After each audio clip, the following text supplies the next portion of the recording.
The battle over bonds for the city of Buffalo is now headed to a courtroom. Good evening, I'm Scott Levin. Mary Alice is off tonight. A lawsuit has now been filed against the city comptroller over the entire issue. Two on your sides, Nate Benson joins me now with the latest. And Nate, this is certainly going to cost taxpayers a lot of money, right? Yes, it will, Scott. The city comptroller says she would not issue bonds beyond her $28 million cap because she was looking out for the taxpayers and the financial health of the city.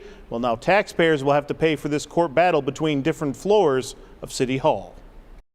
This is silly that this is dragged out this long. Back in August, acting Mayor Scanlon threatened legal proceedings if the city comptroller did not go to the bond market for the $110 million that the Common Council approved for capital projects last December. Here we are, you and Councilman Nowakowski filing a lawsuit against the comptroller. Why did you feel it went to this point?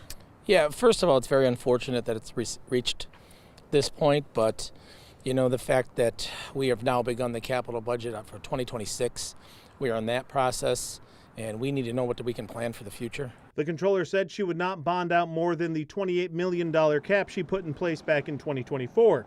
The acting mayor, along with Fillmore District Council member Mitch Nowakowski, filing the lawsuit in Erie County Court in Article 78 proceeding specifically, asking a judge to determine whether or not the comptroller has the authority to not go to the bond market. The argument is, does she have the right to withhold the bonds? And we do not believe so. The comptroller is just arbitrarily doing things now, and when there's a set process laid out in the city's charter how this capital budget is supposed to go, and it's not going that route. Councilmember Nowakowski quoting the city charter. There's one word that says to superintend the funds. That's a verb that means to manage and oversee. How do you use that word as a vehicle to literally halt over $1 million or $100 millions of dollars from going to the bond market? I don't understand this. And Nowakowski is not the only one. I don't understand it.